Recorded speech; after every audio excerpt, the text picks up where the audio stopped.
Doctors said it was impossible. But 30 seconds after a dirt-covered girl with dreadlocks whispered a single sentence into Ryan Eddy's ear, 6 years of silence shattered. His mother, billionaire Angela F. Eddy, had spent $18 million on specialists from Johns Hopkins to Singapore, speech therapists from Switzerland, neurologists who'd written textbooks, experimental treatments in clinics most people didn't know existed. Every evaluation came back the same: physically flawless, cognitively brilliant, emotionally unavailable. Then Diana appeared, barefoot, dreadlocks twisted with scavenged beads, clothes held together more by determination than thread, and said 5 words that would change everything. "I know why you don't talk." What she whispered 60 seconds later wasn't medicine. It wasn't therapy. And it definitely wasn't something $18 million could buy. The afternoon sun hammered down on Angela Eddy's North Shore estate with the kind of heat that made even the wealthy uncomfortable. Beyond the pristine stone walls and manicured hedges, the temperature hovered at 94 degrees. Inside the climate-controlled main house, precisely regulated at 68 degrees, Angela should have felt comfortable. She didn't. Angela F. Eddy was the kind of woman who made things happen. Her luxury real estate empire had reshaped Chicago's skyline. Her name moved markets. Forbes had profiled her twice. She'd negotiated billion-dollar deals in 3 languages and closed contracts that made grown men nervous. She wore power the way other women wore perfume, naturally, like she was born to it. But none of that mattered when she looked at the security monitor showing her son in the garden. Ryan sat motionless on the stone bench, surrounded by $40,000 worth of therapeutic play equipment he never touched. 8 years old, perfect posture, clean-cut appearance, looking exactly like the heir to an empire should look. Except he hadn't spoken in 6 years. Not since the day he'd overheard her on the phone, voice cracking with exhaustion, saying words she'd never meant for him to hear. "Sometimes I wonder if I'm cut out for this motherhood and business. Maybe I should have chosen." She'd been venting to her sister. She'd been having the worst week of her career. She hadn't meant, but Ryan had heard. And Ryan had stopped talking.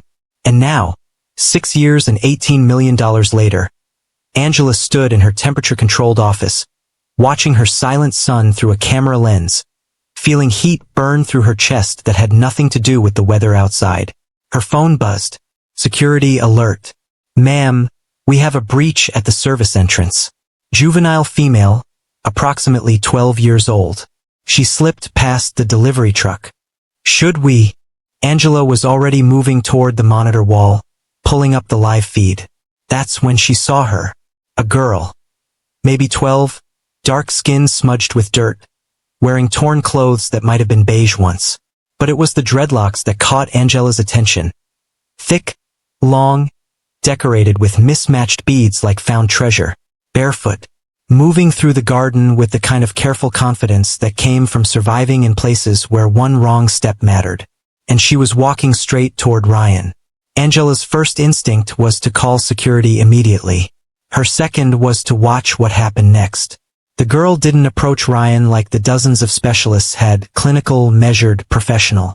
She simply sat down on the grass near his bench. Not touching, not demanding, just present. Ryan turned his head, actually looked at her, made eye contact. Angela felt her breath catch. Ryan hadn't made eye contact with anyone in 14 months. On the monitor, the girl spoke. Angela couldn't hear the words, but she could read the body language. The girl wasn't asking questions. She was making a statement. Something simple. Something direct. Ryan's eyes widened. The same expression captured in the photograph that would later circulate through every major news outlet. Mouth slightly open. Caught between worlds. "Send security to the garden," Angela said into her phone, already heading for the door. "But tell them to wait for my signal." By the time Angela reached the garden, heels clicking on marble, then crunching on gravel, the girl was kneeling beside Ryan, looking at him the way no one else had looked at him in 6 years. Not like a problem to solve, like a person to see. "Step away from my son," Angela commanded. Every inch the billionaire who'd built an empire. The girl stood but didn't back away. Up close, she was even younger than Angela had thought. 12 at most. Dirt under her fingernails. A tear in her shirt exposing a skinny shoulder. But her eyes, intelligent, knowing, ancient beyond her years. "Your son can talk," the girl said calmly. "He just doesn't think you want to hear what he has to say." Angela felt the words like a physical blow. "How dare you? He's been evaluated by the leading. Doctors look for what's broken," the girl interrupted. "Nobody looked for what hurts." Security was approaching. Angela could hear their footsteps. One word from her, and this girl would be arrested. Removed. Forgotten. But Ryan had grabbed the girl's hand. Actually reached out and grabbed it. First physical contact he'd initiated with another human being in 6 years. Angela looked at her son. At this impossible stranger. At the walls she'd built that were supposed to protect everything but had somehow imprisoned it instead. "Give me 5 minutes," the girl said quietly. "If I'm wrong, I'll go quietly. But I'm not wrong." Every instinct Angela had built over 20 years of business screamed at her to refuse. To protect her son. To maintain control. But she'd been in control for 6 years. And it hadn't worked. 5 minutes, Angela heard herself say. The girl knelt beside Ryan again. Cupped her hands around his ear like she was sharing the world's most important secret. And whispered, "If the story has you hooked, hit that subscribe button right now. You won't believe what happens next. And drop a comment telling me, would you trust a stranger with your child's future? Let's see what you think." The morning sun caught the glass and steel of Angela F. Eddie's downtown office building, turning it into a beacon that could be seen from 3 miles away. 47 stories of pure ambition, crowned with her name in letters 6 feet tall. Inside the top-floor corner office, Angela stood at floor-to-ceiling windows overlooking a city she'd helped rebuild, one luxury development at a time. Her phone buzzed with the kind of notification that used to make her heart race. The Singapore deal had closed. 12 million in profit before noon. Forbes would probably call by lunch. She felt nothing, because on the monitor array behind her mahogany desk, camera feed 7 showed what really mattered. Her son, sitting alone in the garden of their North Shore estate, 23 miles away, 8 years old, motionless as a statue, silent as the grave. 6 years. 2000. 190 days since Ryan's voice had disappeared like smoke, leaving nothing behind but the memory of what she'd lost. Angela turned from the city she'd conquered to face the screens that showed her the one battle she was losing. 12 cameras. 24-hour surveillance. She could see every corner of the estate, every angle of her son's perfect, curated world. She couldn't see inside his head, couldn't reach whatever locked chamber held his voice prisoner. The numbers mocked her. $18,400,000. That's what 6 years of desperate hope cost. Dr. Rothstein at Johns Hopkins, $3 million for a year-long intensive program. The experimental clinic in Singapore, $2.7 million. The neurological team from Switzerland who'd spent 8 months running tests so sophisticated they had to invent new ones. For $1 million. Speech pathologists. Occupational therapists. Specialists whose credentials read like fiction and whose bills read like ransom notes. Every single one had delivered the same verdict. Nothing is wrong. Perfect vocal cords. Flawless brain scans. Cognitive function off the charts. Ryan read at a 12th grade level. Solved mathematical problems that stumped most adults. Communicated through writing with the precision of a much older child. He just wouldn't speak.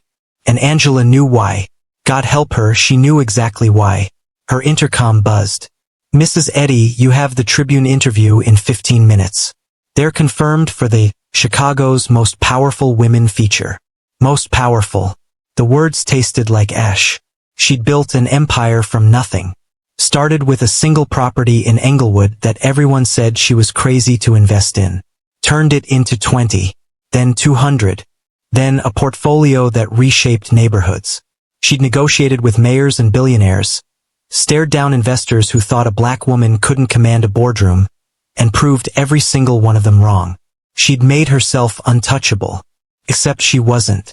Because every school event she missed, every bedtime story delegated to nannies, every business trip that stretched from days into weeks. They'd all been investments in a future that was supposed to give Ryan everything. Instead, she'd given him silence. The whispers followed her everywhere. At charity galas where other mothers gathered in pearl-clutching clusters. Career woman who chose ambition over her child. At Ryan's private school, where therapists spoke in gentle voices about attachment issues and maternal availability.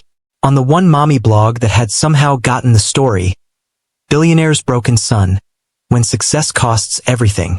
They didn't know, couldn't know, that she'd heard Ryan that night 6 years ago, standing outside his bedroom door after he'd supposedly fallen asleep, heard him whisper to himself in the dark. Maybe if I'm quieter, Mommy won't be so tired. Maybe if I don't need anything, she'll stay. The next morning he'd stopped talking, and he'd never started again. Angela had spent 6 years trying to buy back what she'd broken. But you couldn't purchase forgiveness. Couldn't negotiate with a child's wounded heart.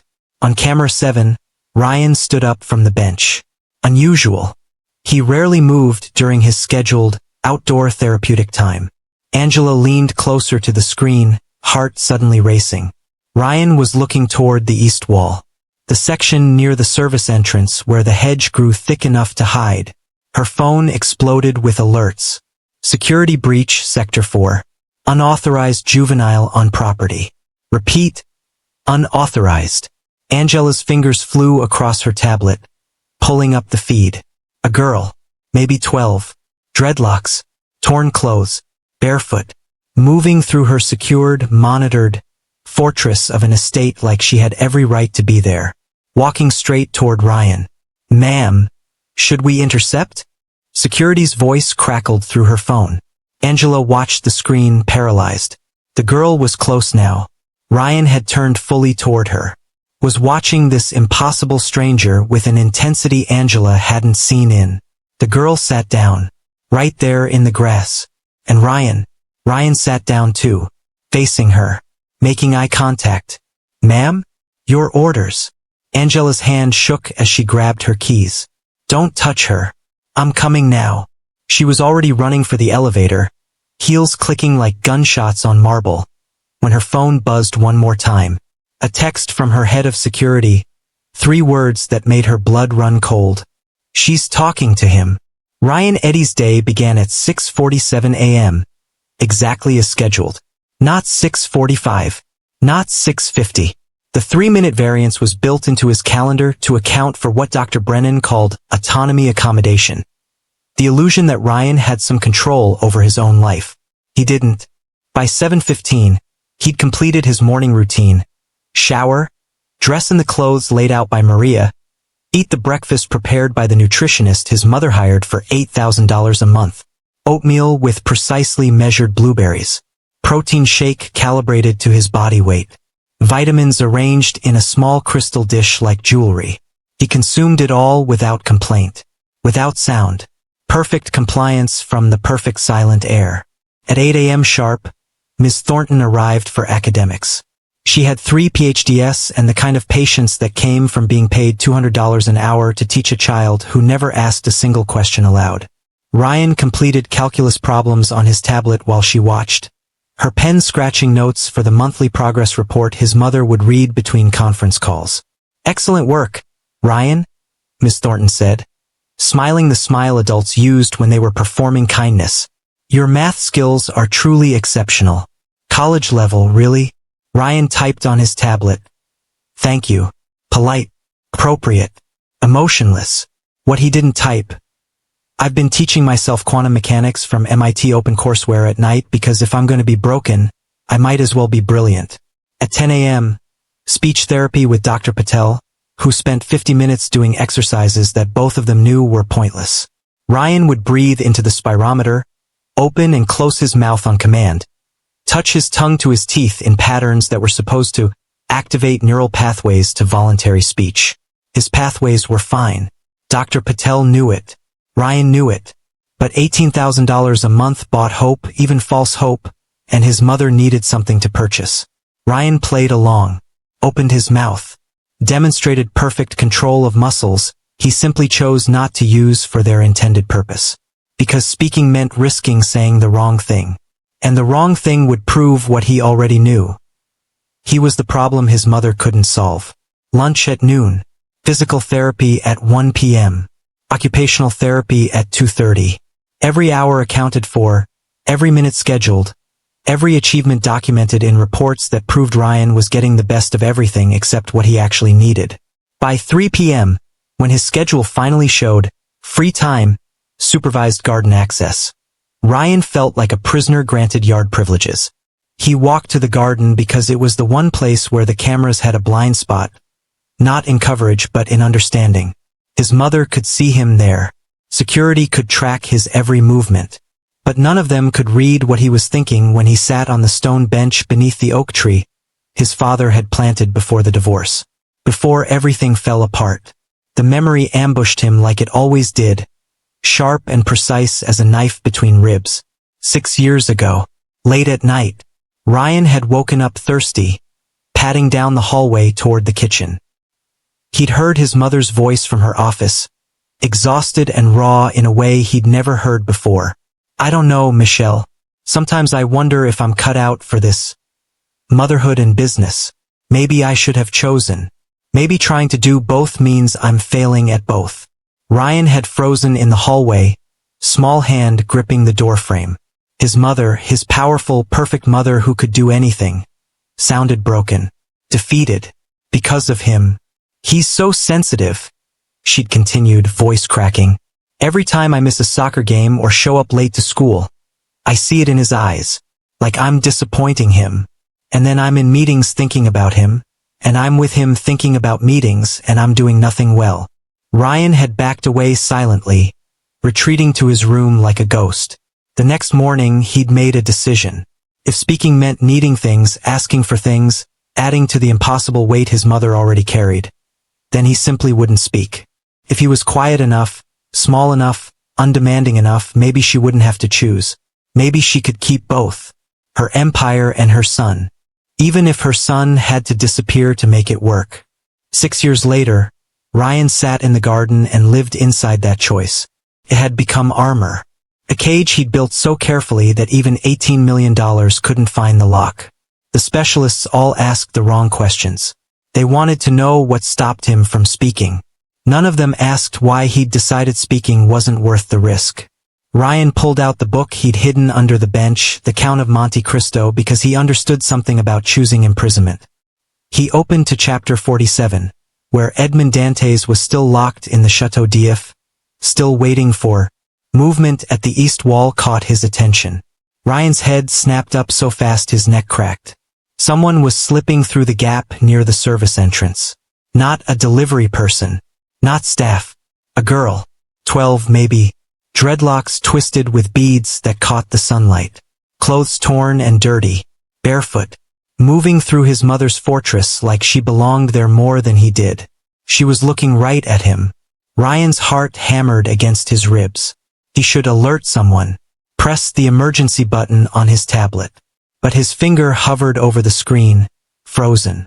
Because the girl wasn't looking at him like everyone else did, with pity or clinical interest or carefully managed disappointment. She was looking at him like she knew him. She walked closer, calm, deliberate, like she'd crossed through walls and cameras and security systems for this exact moment. Ryan's tablet slipped from his hands, hitting the grass with a soft thud. The girl stopped 3 feet away, tilted her head, and said 5 words that detonated in his chest like grenades. "You chose not to talk. Not can't talk. Not won't talk. Chose." Ryan's mouth opened. No sound came out, but something shifted in his chest. A crack in armor that had felt permanent. The girl smiled, sad and knowing. "I get it. Words are dangerous when the wrong ones cost you everything." Alarms started blaring across the estate. Security alerts. His tablet lit up with emergency notifications. But Ryan couldn't look away from this impossible stranger who'd just spoken the truth no one else had seen in 6 years. She knelt in front of him, close enough that he could see dirt smudged on her cheek, close enough that he could smell sunshine and something wild on her clothes. "I know why you don't talk," she whispered. "And I know what you need to hear." Diana had been awake since 4:37 a.m., Not because she wanted to be, but because the dumpster behind Rossi's Italian kitchen got emptied at 4:45, and if you weren't there before the truck arrived, you missed the only guaranteed meal of the day. She'd scored half a lasagna, barely touched, still in the aluminum pan, and ate it cold while sitting on the loading dock, watching the city wake up around her.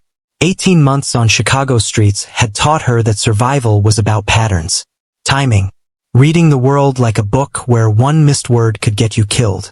Most 12-year-olds were worrying about math tests and Instagram likes. Diana was calculating whether the cop car turning onto Madison was part of regular patrol, or if someone had called in another vagrant minor report. Regular patrol. She could tell by the speed and the driver's posture. She developed the skill the same way other kids developed piano technique or basketball skills.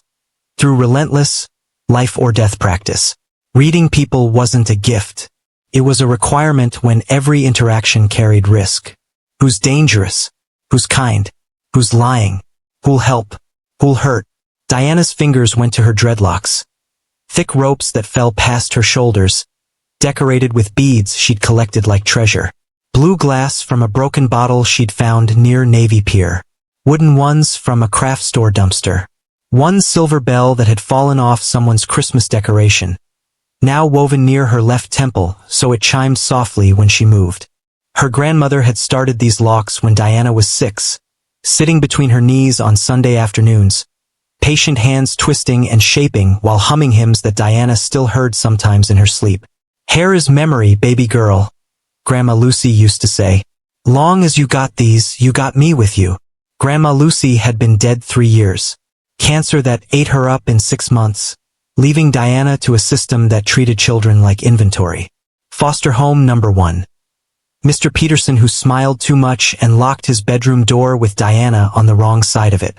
She'd run after 2 weeks. Foster home number 2. Mrs. Chun, who meant well but had 4 other kids and no patience left. Diana lasted 3 months before the shouting made her chest feel like it was caving in. Foster home number 3 never happened because Diana had learned something crucial. She was better at surviving alone than she was at surviving in places that were supposed to be safe but weren't. 18 months.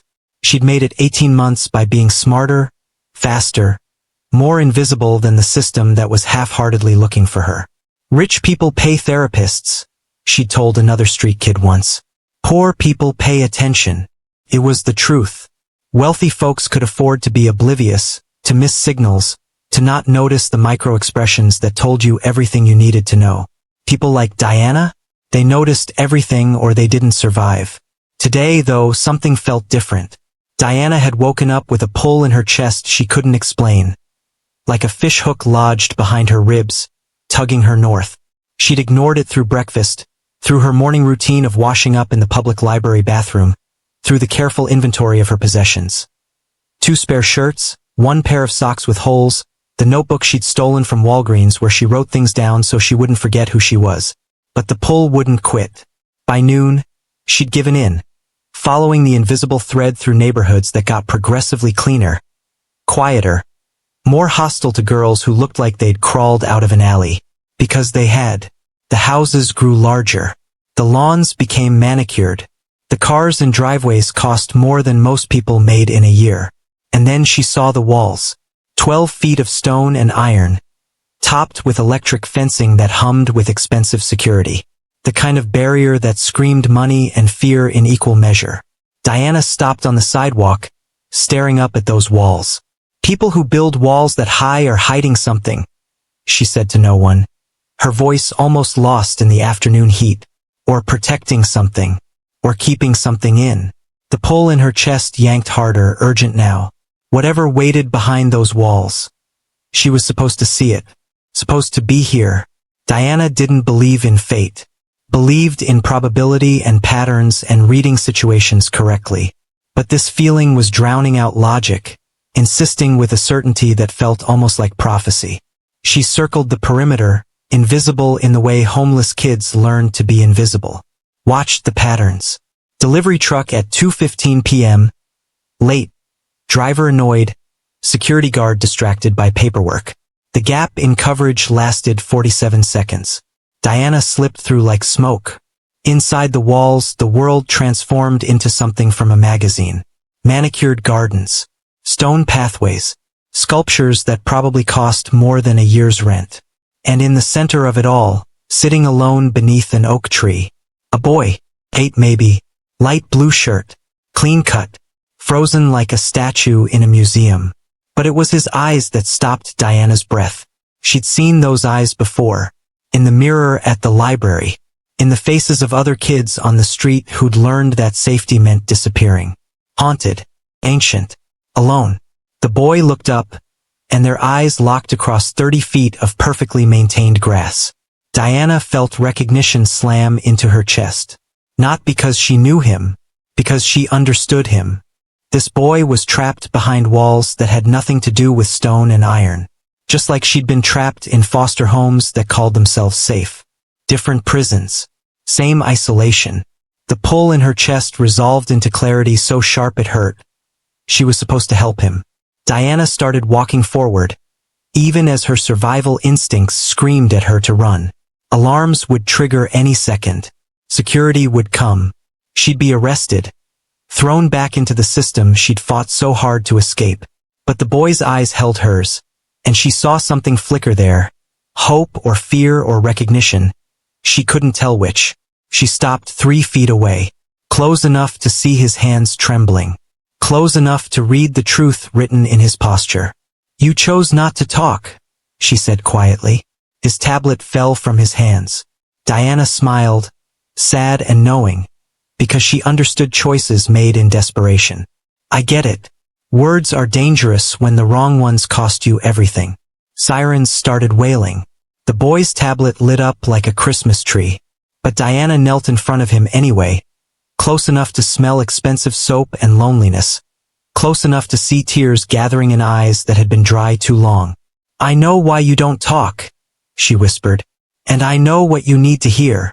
Footsteps thundered across the lawn. Multiple security guards, probably armed. Diana had maybe 30 seconds before hands grabbed her, before everything went wrong. She leaned closer to the boy, cupped her hands around his ear like Grandma Lucy used to do when sharing secrets, and whispered the one sentence that would either save them both or destroy her completely. The delivery truck arrived at 2:17 p.m., exactly 2 minutes late.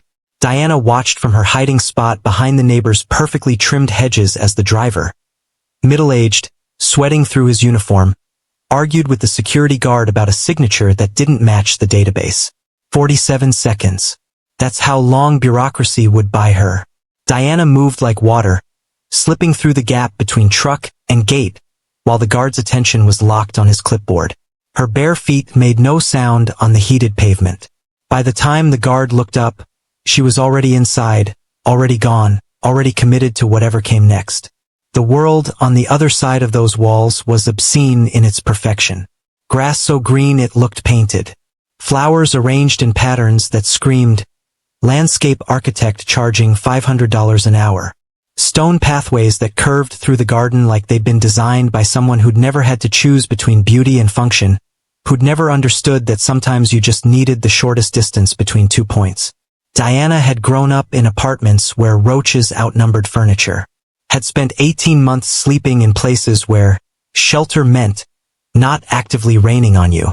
This garden, manicured and pristine and artificial as a movie set, felt more alien than any foreign country. Rich people built places like this to forget the real world existed, to create bubbles where poverty and pain couldn't touch them. Except Diana had just popped their bubble with nothing but determination and good timing. She moved deeper into the garden, past sculptures that probably cost more than most people's houses, past a fountain that wasted more water in an hour than she'd used in a month. The excess should have made her angry. Instead, it made her sad. Because in the center of all this expensive beauty, surrounded by every material comfort money could buy, sat the loneliest child she'd ever seen. The boy was maybe 8, perched on a stone bench beneath an oak tree that looked older than the house. Light blue button-down shirt, pressed and perfect, posture straight as a ruler, book in his lap that he wasn't reading. He looked like a photograph, like something arranged for a magazine shoot about wealthy families and their perfect children. But Diana had spent 18 months learning to see past surfaces, and what she saw made her chest hurt. This boy was drowning in plain sight. She took 3 steps closer. The boy's head snapped up so fast she heard his neck crack from 15 feet away. Their eyes met. Diana expected fear. Rich kids usually looked at her like she carried diseases or bad luck, like poverty was contagious and she might infect their perfect worlds. But this boy didn't look afraid. He looked startled, confused, and underneath it all, desperately, achingly curious. Like he'd been waiting for someone to find him and had almost given up hope that anyone would. Diana didn't approach closer, didn't speak, just moved to a spot on the grass about 6 feet from his bench and sat down. Cross-legged, patient, the way you'd approach a skittish animal that needed to know you weren't a threat. The boy stared at her. She stared back. 30 seconds passed. A minute. 2. The boy's fingers twitched toward a tablet on the bench beside him. Some expensive piece of technology Diana had only seen through store windows. He picked it up, typed something, then turned the screen toward her. "You're not supposed to be here." Diana smiled. "Neither are you." Confusion flickered across his face. He typed again, "I live here." "That's not what I meant." Diana plucked a blade of grass, twirling it between her fingers. "You're sitting in a garden that cost probably $100,000. Got a house behind you that's worth millions. But you look like you're in prison." The boy's eyes went wide. His tablet fell into his lap. "Forgotten." "You choose not to talk," Diana said quietly, watching his face. "That's different from can't." The reaction was instantaneous. The boy's whole body went rigid, like she'd reached inside his chest and grabbed something he'd been hiding for years. His mouth opened slightly. No sound came out, but his breathing changed faster, shallower. Someone had finally seen the truth he'd been carrying alone. "I'm right, aren't I?" Diana leaned forward slightly. "There's nothing wrong with your voice. You just decided words were too dangerous to use." The boy's hands were shaking now. He reached for his tablet, fingers fumbling, typing frantically. "How did you?" Sirens exploded across the estate. Diana's head whipped around. Security cameras. She'd forgotten about the damn cameras. They'd been tracking her since she entered, probably. Watching this whole interaction while security mobilized. She had maybe 60 seconds before this got very bad very fast. The boy grabbed her arm. Actual physical contact, his small hands surprisingly strong, and his eyes were panicked. Not afraid of her. Afraid for her. Diana looked at this broken, brilliant child who'd been abandoned in plain sight, and made a decision that would probably destroy what was left of her freedom. "Listen to me," she said urgently. "I know why you stopped talking, and I know what you need to hear to start again." Footsteps thundered across the lawn. Multiple sets. Getting closer. The boy's grip tightened on her arm. His tablet screen lit up with a single word he'd typed so fast the letters were almost nonsense. "Please." Voices shouted from somewhere behind the hedges. "Secure the asset. Possible hostile. Asset." They called this kid an asset. Diana's heart broke and hardened simultaneously. She cupped her hands around the boy's ear, shutting out the sirens and the shouting and the sound of her own freedom ending. Leaned close enough that only he could hear what came next. "Your mom didn't say she didn't want you," Diana whispered, each word precise and deliberate. "She said she wanted to be good enough for you. There's a difference. And you don't have to be perfect to be loved." The boy went absolutely still. For 3 heartbeats, nothing moved. Not the air. Not time. Not the hands grabbing Diana's shoulders from behind, hauling her backward.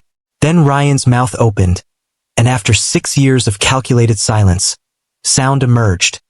Raw and broken and beautiful. "Mom!" The word detonated like a bomb.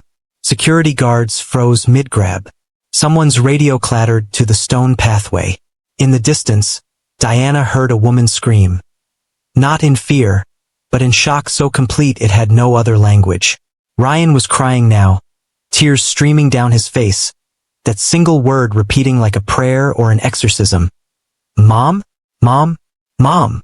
Hands wrenched Diana to her feet, zip-tie cuffs biting into her wrists. But she couldn't stop staring at the boy she'd just broken open. Couldn't stop seeing the miracle and the devastation happening simultaneously on his face. A woman exploded into the garden. Burgundy dress, flowing hair, moving like a force of nature. The billionaire mother Diana had never seen but instantly recognized from the way Ryan's whole body turned toward her. Angela Eddy skidded to her knees in front of her son, hands shaking as she reached for him. And Diana saw the exact moment a mother realized she'd gotten her child back and lost control of her world in the same breath. Ryan collapsed into his mother's arms, still crying, still saying, "Mom," like he was testing whether the word was real or would disappear if he stopped using it. And Angela looked up at Diana. This dirt-covered stranger in zip ties who'd accomplished what $18 million couldn't, with an expression that was equal parts gratitude and terror. "What did you do?" Angela whispered. Diana smiled sadly. "I told him the truth you never said out loud. If you're still watching at this point, drop a comment with, 'I'm still here.' Let's see who's truly following this shocking story. And tell me, do you think Diana did the right thing, or did she cross a line?" Angela's Mercedes had broken every speed limit between downtown and the estate, her knuckles white on the steering wheel as security updates screamed through the car's speakers. Breach. Juvenile intruder. Ryan in potential danger. She'd abandoned a meeting with investors worth $40 million, left her phone ringing with increasingly frantic calls from her VP, and driven like the world was ending. Because maybe it was. She hit the garden at a dead run, heels sinking into perfect grass, and the scene that greeted her made no sense. Ryan on the bench, tears streaming down his face. A dirt-covered girl in zip ties, held by 2 security guards. And sound, actual sound, coming from her son's mouth for the first time in 6 years. "Mom? Mom? Mom!" The word punched through Angela's chest like a bullet. She was on her knees before conscious thought caught up, hands reaching for Ryan, pulling him into her arms while her brain tried to process the impossible. He was talking. Her son was talking. And this stranger had done it. Angela looked up at the girl. 12 at most, dreadlocks tangled with beads, clothes that should have been thrown away months ago, bare feet covered in dirt. Security had her locked in professional restraint, but the girl wasn't fighting, wasn't even scared. She was watching Ryan with an expression that Angela recognized because she'd worn it herself for 6 years. Desperate hope that this fragile miracle wouldn't shatter. "What did you do?" Angela whispered, still holding her sobbing son. The girl met her eyes with a directness that wealthy people rarely experienced. No deference, no apology, just truth delivered like a knife. "I told him what he needed to hear." Angela's shock crystallized into fury. This child, this trespasser who had no right to be here, no credentials, no authority, had waltzed onto her property and touched her son, had whispered God knows what into his ear, had created this chaos that felt equal parts miracle and violation. "How dare you?" Angela stood, carefully extracting herself from Ryan's grip. Her voice dropped into the register that made executives sweat. "You broke into my home, approached my son without permission. He's been evaluated by the leading specialists in—" "Your son can talk," Diana interrupted, and the absolute certainty in her voice stopped Angela mid-sentence. "He just doesn't think you want to hear what he has to say." The words landed like acid on exposed nerves. "That's absurd." Angela's hands clenched into fists. "I've spent 6 years, $18 million trying to get him to speak. I've consulted with neurologists from Johns Hopkins, speech pathologists from—" "Doctors look for what's broken," Diana said quietly. "Nobody looked for what hurts."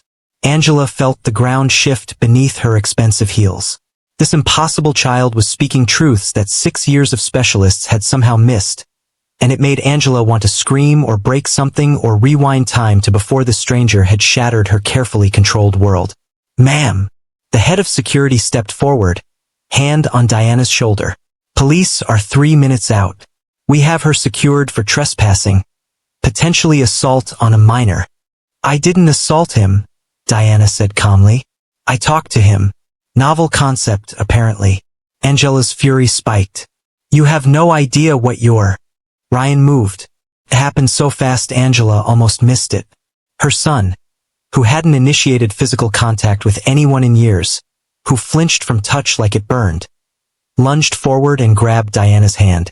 Not her mother's hand, the stranger's. His fingers wrapped around Diana's with desperate strength, and even through the zip ties, even with security trying to pull them apart, Ryan held on like Diana was the only solid thing in a world that had started spinning. "No," Ryan said, and the word was rusty and broken but unmistakably real. Don't take her." Angela froze. 6 years of silence. And her son's second sentence was a defense of the girl who just destroyed everything Angela thought she knew. Diana looked at Angela, and there was something ancient in those young eyes. Something that recognized pain because it had lived inside it. 5 minutes, Diana said. "Give me 5 minutes alone with him. If I'm wrong, if I can't help, I'll go quietly.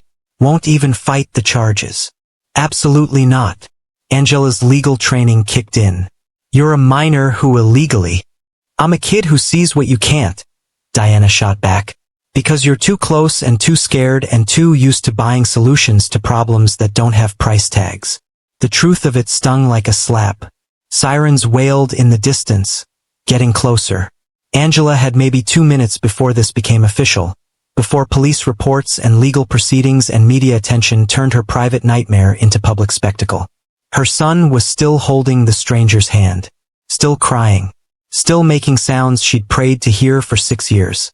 And this girl, this impossible, infuriating girl, was offering something that terrified Angela more than Ryan's silence ever had. Hope without guarantees. "Ma'am, the police." Security's voice pressed. Angela looked at her son, at the girl, at the choice crystallizing in front of her. Every instinct built over 20 years of business screamed at her to refuse, to protect Ryan from disappointment, to maintain control over a situation that had already spiraled into chaos. But control had bought her 6 years of silence. Maybe it was time to try something else. "Everyone out," Angela heard herself say. "Clear the garden. Now." Her head of security looked like she'd suggested setting the house on fire. "Ma'am, that's not. I said out." Angela's voice cut like steel. "Take the cuffs off her. Give them 5 minutes. If anything goes wrong, you can arrest us both." The security team exchanged glances that clearly questioned her sanity. The sirens were right outside the walls now. Diana was watching Angela with surprise that almost looked like respect. Ryan's grip tightened on Diana's hand, and he looked at his mother with raw, desperate hope that broke Angela's heart clean in half. 5 minutes, Angela repeated, though her hands were shaking. "Starting now." The head of security cut Diana's zip ties with visible reluctance, and the team retreated toward the house, muttering into radios about liability and lawsuits and decisions above their pay grade. Angela started to follow them, to give her son and this stranger the space she'd promised. "Wait," Diana said. Angela turned. Diana was kneeling in front of Ryan now, eye to eye, hands gentle on his shoulders. "What I'm about to tell him, you need to hear it too, because this isn't just his silence. It's yours." Angela's throat tightened. "What are you talking about?" Diana looked at her with eyes that had seen too much, survived too much, understood too much. "You're about to find out why your son stopped talking. And Mrs. Eddy? You're not gonna like it." Ryan was crying again, but nodding, giving permission for something Angela didn't understand but suddenly feared with every fiber of her being. "Tell her," Ryan whispered, his voice barely audible. "Tell her what I heard." And Diana's next words detonated Angela's world like a bomb. 6 years ago, Ryan heard you on the phone saying you wondered if you should have chosen business or motherhood. That maybe you couldn't do both. Angela's knees buckled. She grabbed the bench for support as memory crashed over her. That phone call with her sister, that moment of weakness, words she'd spoken in exhaustion and never meant for anyone to hear. Especially not. "He thought he was the problem," Diana continued, relentless and gentle simultaneously. "Thought if he needed less, demanded less, was quieter and smaller and more perfect, maybe you could keep both. Your empire and your son." Angela looked at Ryan, and saw 6 years of misunderstood sacrifice staring back at her. Her brilliant, sensitive boy who tried to save her by erasing himself. Ryan, her voice broke. Baby, I never meant. I know, Ryan whispered. She told me. She said you wanted to be good enough for me. Not that you didn't want me. The difference between those two sentences was everything. Was 6 years of silence. Was $18 million wasted on specialists who'd asked the wrong questions. Angela sank to her knees in grass that cost $500 a square foot to maintain, and none of it mattered. Nothing mattered except the truth that a homeless child had seen when an empire's worth of experts had missed it. Diana stood, backing away to give them space. 5 minutes is almost up. Police are probably at the door. I don't care, Angela said, pulling Ryan into her arms. Let them wait. But Ryan grabbed Diana's hand again, panicked. You can't let them take her. Mom, please. She's the only one who understood. Angela looked at this girl who'd broken into her fortress and torn down walls Angela hadn't even known she'd built. This child who had nothing but had given everything. The sound of police radios crackled from the house. And Angela Eddy made the second impossible choice of the day. She's not going anywhere. The garden had never felt smaller. Angela stood 10 feet away from her son and a stranger, arms wrapped around herself like she could hold her breaking heart together through sheer physical pressure. Security had retreated to the house perimeter, but she could see them watching through windows, hands hovering near radios, ready to intervene the second this gamble went wrong. Police were in the driveway. She could hear their voices carrying across the lawn, sharp and official, demanding to speak with whoever was in charge. Angela Eddy was in charge, had always been in charge. And right now she was gambling her son's fragile psyche on a 12-year-old homeless girl who claimed to understand what $18 million in specialists had missed. Diana knelt in the grass in front of Ryan, eye to eye with him, and the intimacy of it made Angela want to interfere. This was her son, her responsibility, her failure to fix. But Ryan's hands were steady in Diana's, and that was more physical contact than he'd tolerated in years. I need you to listen very carefully, Diana said softly, her voice carrying just far enough for Angela to hear. What I'm about to tell you, it's going to hurt first, but then it's going to make sense. Okay? Ryan nodded, tears already streaming down his face like his body knew what was coming before his mind did. Diana cupped her hands around Ryan's ear, shutting out the world, shutting out the cameras and the security team and even Angela herself, creating a space where only truth existed. Angela's fingernails bit into her palms. Every maternal instinct screamed at her to stop this, to protect Ryan from whatever the stranger was about to say. But she'd promised 5 minutes, and she'd broken enough promises to her son already.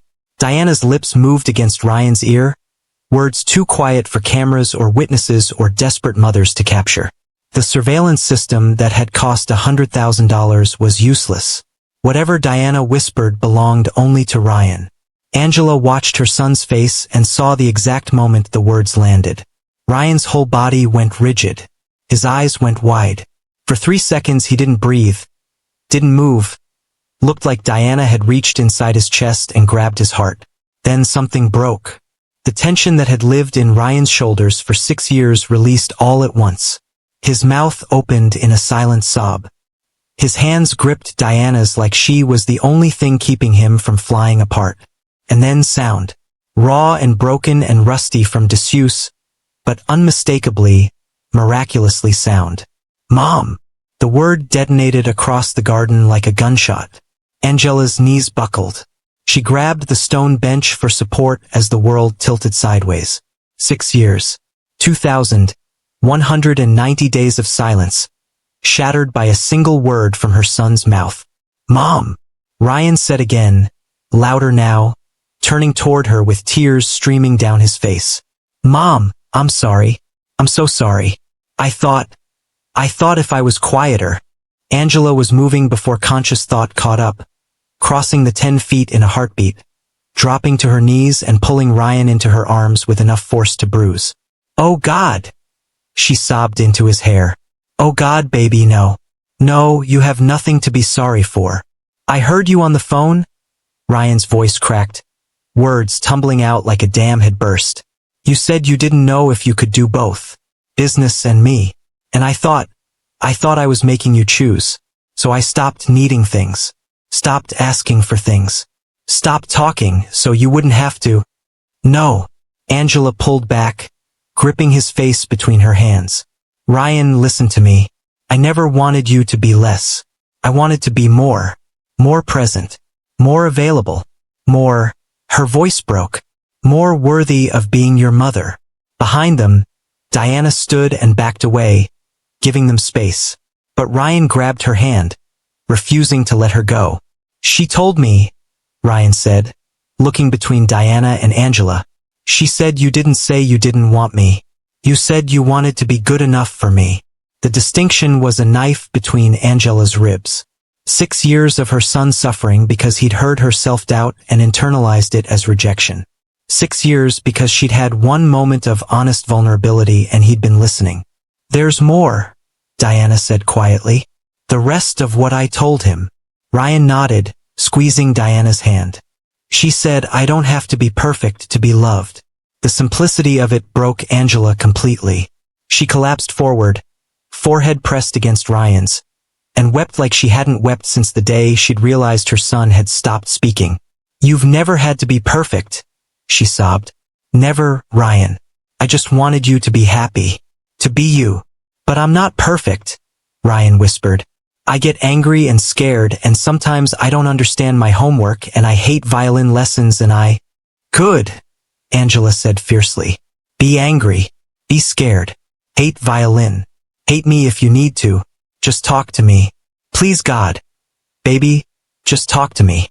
Ryan started crying harder, but he was smiling too, and words kept coming like a flood he couldn't stop. I missed you. Even when you were there, I missed you. And I was so lonely and I didn't know how to. Movement exploded around them. Security rushing forward, not understanding what they were seeing. Someone shouting into a radio. Another voice yelling for medical assistance. This is a medical emergency.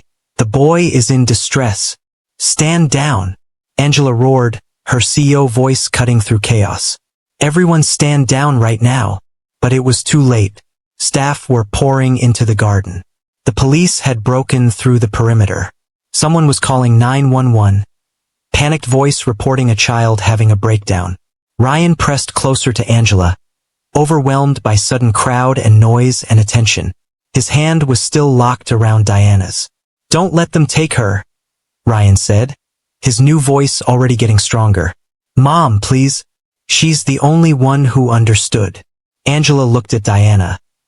This impossible child who'd trespassed and broken the law and accomplished what Angela's entire empire couldn't. A police officer was approaching, hand on his belt. Ma'am, we need to speak with the juvenile.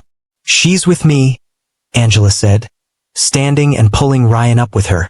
She's my guest. Your guest. The officer's skepticism was palpable. Ma'am, she broke into your property. I invited her. Angela lied smoothly, 20 years of negotiations making the falsehood sound like truth. There was a miscommunication with security. The officer looked at Diana's torn clothes, her bare feet, the dirt on her face. Back at Angela's designer dress and diamond watch. The gulf between them was obvious. Ma'am, with all due respect, that seems. Are you calling me a liar, officer? Angela's voice could have frozen fire. Because I'm happy to discuss this with your supervisor. Or the mayor. We play golf. The officer hesitated, caught between protocol and the reality of a billionaire willing to go to war. Diana was watching Angela with something like wonder, like she'd never seen someone use power to protect rather than punish. Ryan tugged on Angela's sleeve. Is she staying? Diana? Is she staying? Angela looked at this girl who had nothing but had given everything. Who'd risked arrest and worse to help a child she didn't know. Who'd seen what needed to be seen and done what needed to be done without asking permission or expecting reward. Yes, Angela said. She's staying. Ma'am, the officer started. Unless you're planning to arrest me for having an unscheduled guest, Angela cut him off. I suggest you leave my property. Now. The standoff lasted 5 eternal seconds. Then the officer stepped back, speaking into his radio about situation resolved. Homeowner declining to press charges. The police retreated. Security dispersed. Staff returned to the house, whispering among themselves about the miracle they'd just witnessed.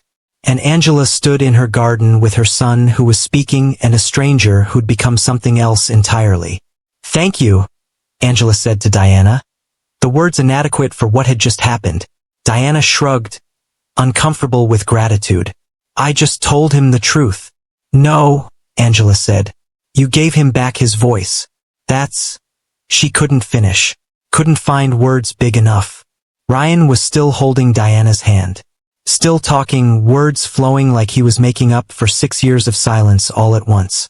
"And I can read at 12th grade level, but nobody knows because I never talk about it, and I've been teaching myself quantum mechanics, and I think I understand probability theory, but I'm not sure." Diana smiled. Actually smiled. And it transformed her wary face into something young and vulnerable. "Yeah, maybe you could teach me. I'm good at math, but I never got past 8th grade." Ryan's eyes went wide. "You didn't finish school? Hard to attend when you're sleeping in alleys," Diana said matter-of-factly. The casual mention of homelessness hit Angela like a truck. This child, brilliant and insightful and brave enough to break into a billionaire's fortress, had been living on the streets. "Where are your parents?" Angela asked, though something in Diana's eyes told her she already knew the answer. "Dead, foster care, or don't care enough to look," Diana said. "Take your pick." Ryan's grip tightened on Diana's hand. "She has to stay with us. Mom, she has to." Angela looked at this girl who should have been a stranger, should have been a threat, should have been removed by security the moment she appeared. Instead, she was the answer to prayers Angela had stopped believing would be answered. "We'll figure something out," Angela said. Diana's expression shuddered. "I don't need charity." "Good," Angela said, "because I'm not offering it. You gave me back my son. The question isn't if you're staying. It's whether you'll let me help you the way you helped us." Diana opened her mouth to argue, but Ryan cut her off. "Please stay, please." And the desperate hope in that single word made the decision for all of them. The examination room at Northwestern Memorial smelled like antiseptic and disbelief. Dr. Rothstein, the same neurologist Angela had paid $3 million over 2 years, stared at Ryan like he'd grown a second head. "Say it again," Dr. Rothstein requested, voice carefully neutral. Ryan looked at Angela, then at Diana sitting in the corner. "My name is Ryan Eddy. I'm 8 years old. I like mathematics and reading, and I haven't talked for 6 years until today." The doctor's pen clattered to the floor. "This is..." Dr. Rothstein struggled for words. "Medically, there's no explanation.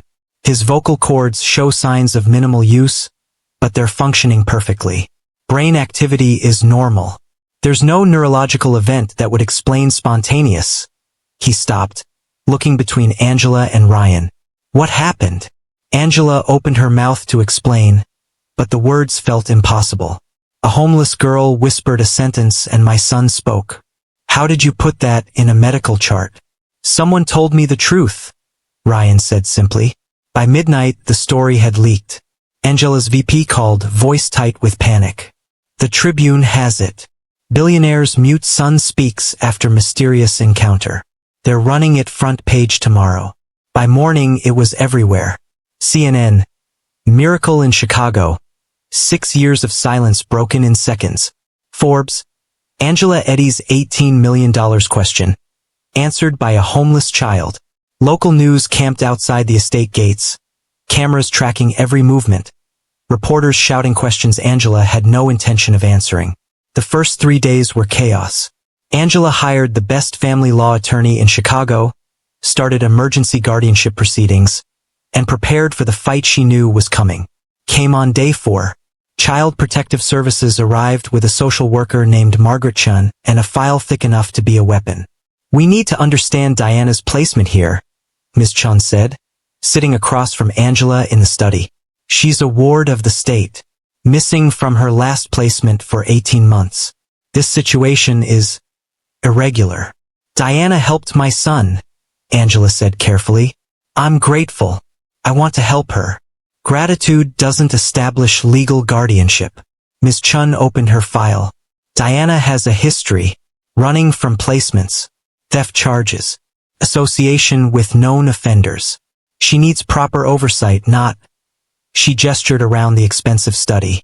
Whatever this is, Angela felt her temper rising. This is a home, something Diana hasn't had in years.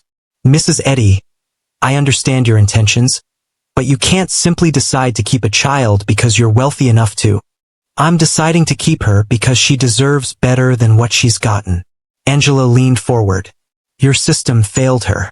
Multiple times. And now you want to put her back into that same system and expect different results. Ms. Chen's expression hardened. Our system has flaws, but it's designed to protect children. You have no training in trauma care. No experience with children from difficult backgrounds. I have something better, Angela interrupted.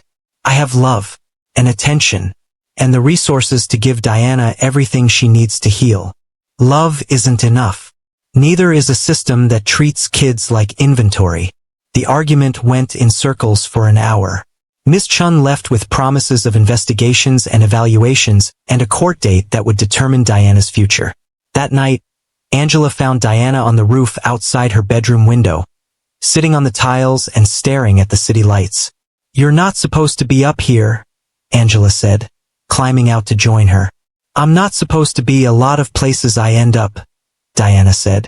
Story of my life. They sat in silence for a moment. Then Diana spoke, voice small. You don't have to do this. Fight for me. I'm used to being on my own. That's exactly why I have to fight, Angela said. Because you shouldn't be used to it. You should be used to people staying.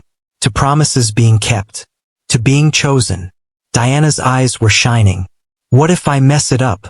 What if I don't know how to be part of a family? Then we'll figure it out together, Angela said. Because I don't know how to be this kind of mother either. But we're learning. Ryan appeared at the window. Are you guys having family time without me? That's not fair. Angela laughed, pulling him onto the roof with them. Get up here then. They sat together. Billionaire, homeless child, boy who'd found his voice, and watched the city shimmer below. This is weird, Diana said. Good weird, but weird. Yeah, Ryan agreed. The best kind of weird. Angela wrapped her arms around both of them and felt something settle in her chest that had been restless for years. This was what success looked like. The guardianship hearing was brutal. 3 weeks of testimonies, evaluations, background checks that examined every corner of Angela's life. The prosecutor questioned her motives, her parenting abilities, whether a billionaire workaholic could really provide stability for a traumatized street kid. Angela's lawyer was good, better than good, but it was Ryan's testimony that changed everything. Diana saved me, Ryan said, voice steady in the packed courtroom. Not just by helping me talk, by seeing me when everyone else was looking for what was broken. She understands things that doctors don't. And if you take her away, you're punishing her for being the only person brave enough to help. The judge had listened, had reviewed the mountains of evidence, had interviewed Diana privately, asking questions about what she wanted, what she needed, whether she felt safe. On a Friday afternoon 6 weeks after Diana had first appeared in the garden, Judge Patricia Morrison delivered her ruling. Emergency guardianship is granted to Angela F. Eddy, pending full adoption proceedings. Ms. Chun will conduct monthly home visits for the next 6 months. But it's clear to this court that Diana has found something rare. A family that sees her, values her, and is willing to fight for her. We're not going to disrupt that. Diana had cried, actually cried, face buried in Angela's shoulder, finally believing that good things could last. Ryan had whooped with joy, and Angela had felt walls she didn't even know she'd built come crashing down. The first week after Diana officially came home, Angela couldn't sleep. Not from worry, but from the disorienting sensation of walls crumbling that she'd spent 20 years building brick by brick. Diana had been given the guest suite on the second floor. 4 rooms that had previously hosted visiting executives and business partners. Angela had offered to redecorate completely, to buy new furniture, to transform it into whatever Diana wanted. Diana had looked around the space with its cream-colored walls and expensive neutrality and said, "Can I just pick some paint colors? And maybe hang some stuff?" "Whatever you want," Angela had said. 3 days later, one wall was deep purple. Another was covered in constellation maps Diana had found at a poster sale. Her dreadlocks, still decorated with beads, still uniquely hers, swung freely as she arranged books on shelves. Angela had watched her daughter claim space for the first time in her life and understood something crucial. Diana didn't need perfection. She needed permission, just like Ryan had, just like Angela herself had never given herself. Ryan was speaking more each day but carefully, testing whether his voice was really welcome or if silence was still safer. He'd talk about his books, his math problems, small observations about the garden. But he hadn't yet said the big things, the scared things, the angry things, the imperfect things. On the 7th day, Angela found Diana in the kitchen at midnight, eating cereal and reading a book about astrophysics. "Can't sleep?" Angela asked. Diana shrugged. "Not used to beds yet. They're too soft. I keep waking up thinking I need to move before someone finds me." Angela sat down across from her. "How long will that take? To feel safe?" "Don't know. Never felt safe long enough to find out." Diana set down her spoon. "Why are you really doing this? And don't say it's because I helped Ryan. There are other ways to say thank you." Angela had prepared for this question, had practiced answers that sounded good and reasonable. But sitting across from this brilliant, damaged child in her kitchen at midnight, the practiced words felt like lies. "I built an empire," Angela said instead. "Do you know why? To prove you could? To prove I was enough." The confession came easier than Angela expected. "I grew up in Englewood. My mother cleaned houses. My father left when I was 6. I watched my mother work herself to exhaustion, and I decided that I would be so successful, so undeniably excellent, that no one could ever question my worth." Diana was watching her with those ancient eyes. "So I built and built and built. Every deal closed was proof. Every building finished was evidence. Every Forbes cover was validation." Angela's voice cracked. "And I created a prison. For myself. For Ryan. I built walls so high to keep out judgment and failure that I locked out everything else too. Including your son," Diana said quietly. "Including my son."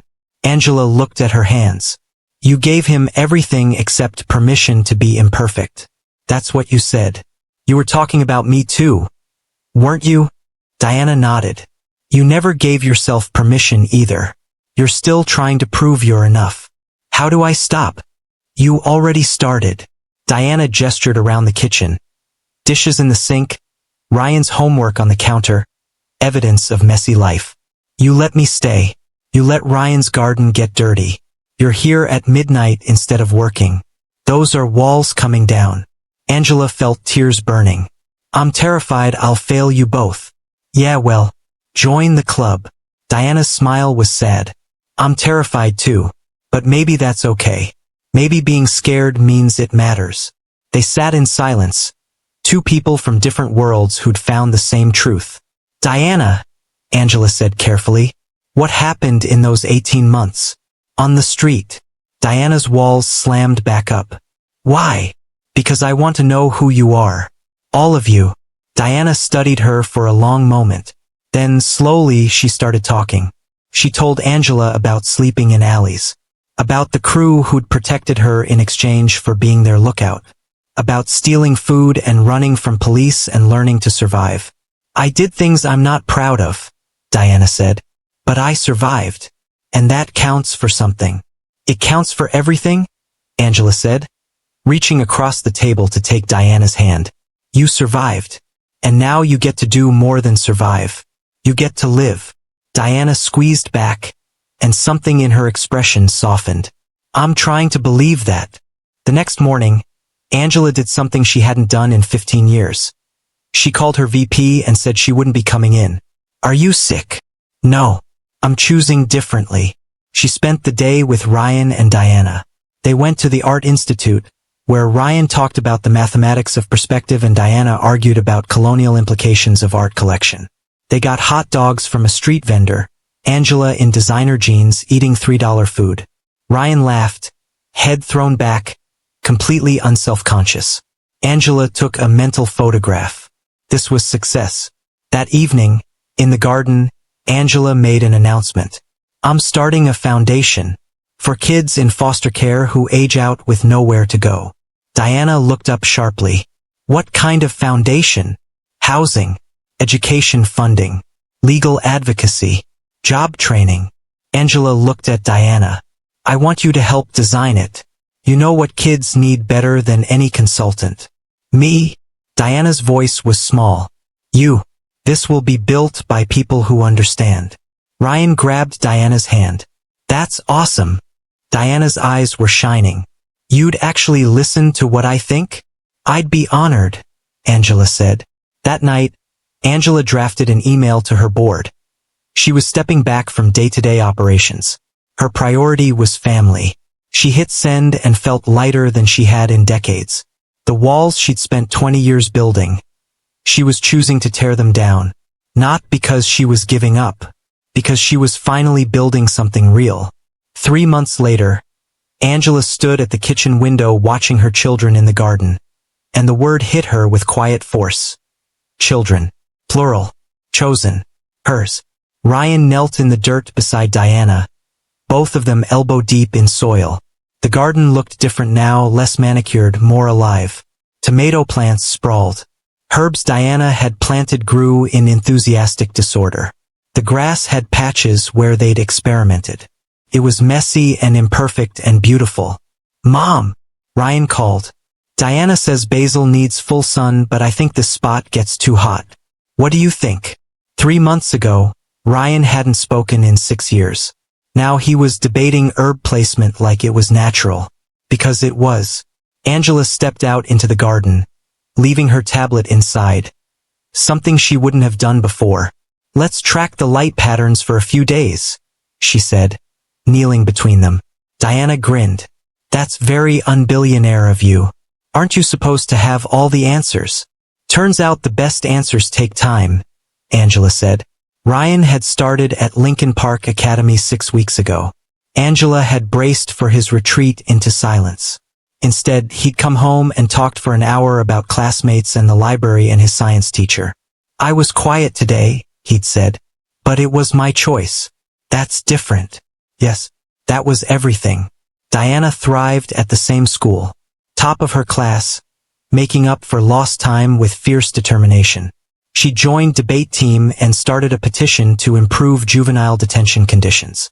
If I survived it, she'd said, I'm responsible for making it better.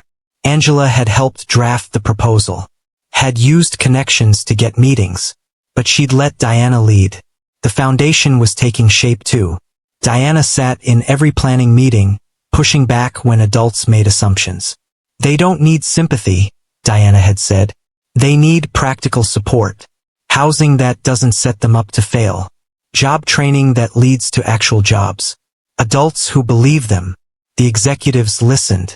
Because Diana spoke with the authority of someone who'd lived it. Now, in the garden, Ryan explained his math project while Diana listened. Angela watched them heal each other. Ryan was learning imperfection didn't mean unlovable. Diana was learning family could be permanent. Angela was learning success had nothing to do with empire building. Her phone rang. Tribune, requesting a follow-up interview. I'll do it, Angela said. But interview all 3 of us. This isn't just Ryan's story. The interview happened in the garden 2 days later. Ryan and Diana argued about cilantro versus parsley. Mrs. Eddy, the reporter began. People call what happened a miracle. Do you agree? Angela looked at her children, covered in dirt, completely themselves. It wasn't a miracle, she said. It was listening. It was truth. It was letting go of control and trusting that love matters more than perfection. Can you elaborate? For 6 years, I threw money at Ryan's silence. But I never asked the right question. Which was? Not what was broken, but what hurt. Angela glanced at Diana. Sometimes answers come from unexpected places. Not because of credentials or cost, but because of truth spoken by someone brave enough to see what others miss. The reporter turned to Diana. What made you realize what Ryan needed? Diana was quiet, fingers playing with beads in her locks. I recognized him. I'd been doing the same thing, disappearing to survive, making myself small. He did it with silence. I did it on the streets. Different methods, same reason. Which was? We both thought we had to earn the right to take up space. Diana's voice was steady. Thought if we were good enough, quiet enough, undemanding enough, maybe we'd deserve love. Ryan grabbed Diana's hand. Natural now. Easy. What did you whisper that day? The reporter asked. Diana looked at Angela, who nodded. I told him the truth about what he'd heard, Diana said. 6 years ago, Ryan overheard his mom wondering if she could handle motherhood and business. He thought he was the problem, that if he needed less, she could manage better. So he made himself need nothing, including his own voice. The reporter's pen stopped. She was just listening. I told him his mom didn't say she didn't want him. She said she wanted to be good enough for him. That there's a difference.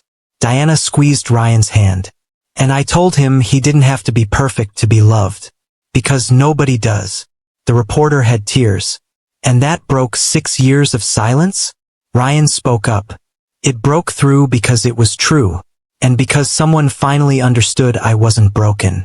I was protecting myself the only way I knew how. Angela felt her chest tighten with pride and grief. Mrs. Eddy, the reporter said gently, what would you say to other parents with children who've gone silent? Angela thought about walls she'd built, the empire she'd constructed while missing what mattered. I'd say sometimes our children don't need fixing.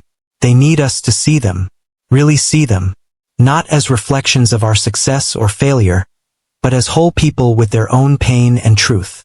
She paused. And admitting you don't have all the answers isn't weakness. It's the beginning of real connection. The article ran Sunday with a photo capturing all three in the garden. Ryan animated, Diana smiling, Angela present. Caption: the family that broke down walls. That afternoon, back in the garden, Diana was building trellises while Ryan held stakes. Your mom's getting good at this, Diana said. Good at what? Listening. Really listening. Not the kind where adults pretend to hear you while planning what to say. Angela paused in her weeding, not sure if she should be hearing this. Yeah, Ryan agreed. She used to always be thinking about work. But now when we talk, she's actually here. She stopped trying to fix everything, Diana added. That's the difference. Before, she was looking for solutions. Now she's just present. Angela felt tears prick her eyes. 3 months ago, she'd been a billionaire who'd lost her son to silence. Now she was a mother who'd found her children in the ruins of her perfect life. Ryan looked up, catching Angela listening. Mom, we need your opinion. Diana wants bell peppers, but I think they'll crowd the tomatoes. Angela walked over, kneeling between her children in grass-stained jeans. Let's try both, she said. Worst case, we learn what doesn't work. Diana grinned. Look at you, embracing imperfection.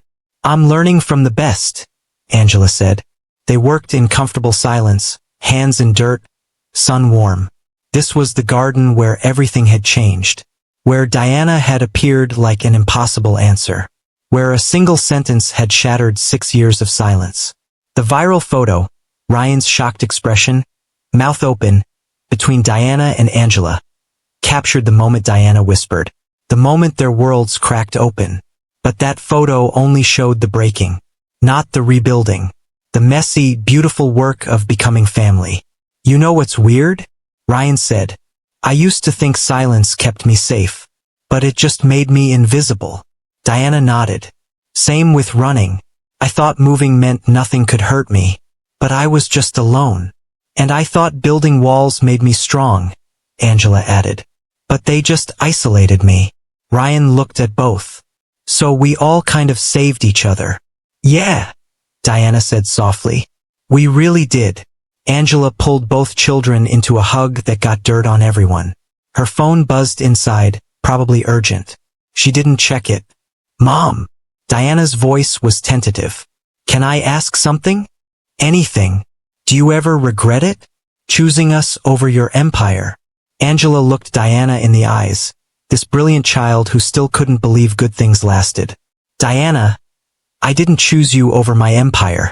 I chose real life over illusion. The empire's still there. Buildings still rise. But none of it means anything without you and Ryan. That's not sacrifice. That's finally understanding what success looks like. Ryan leaned against her. It looks like this. Right here. Yeah, Angela said, voice thick. It really does. They returned to planting. 3 people who'd found each other across impossible divides now simply being family. Angela looked at the garden they were creating, less pristine but more alive. At her son who'd found his voice. At her daughter who'd found her home. The real miracle wasn't the moment Ryan spoke. It was this, every ordinary day of choosing each other, of being present, of letting walls crumble and love rush in. We all are, Ryan had said when Diana mentioned Angela getting good at listening. We're all getting good at this. He was right. They were learning together how to be family, how to be present, how to build something real from broken pieces. The garden would keep growing. Ryan would keep speaking. Diana would keep healing. And Angela would keep choosing them every single day over every empire in the world. Because this messy, imperfect, beautiful life was worth more than all the walls she'd ever built. This was home. This was family. This was enough. If this story touched your heart, please hit that like button and subscribe for more incredible true stories about the power of connection. And I want to hear from you in the comments. Have you ever had someone see you when everyone else was looking past you? Have you ever been the person who saw what others missed? Share your story below. Your words might be exactly what someone else needs to hear today. Thank you for being here. Thank you for listening. And remember, you don't have to be perfect to be loved. You just have to be seen.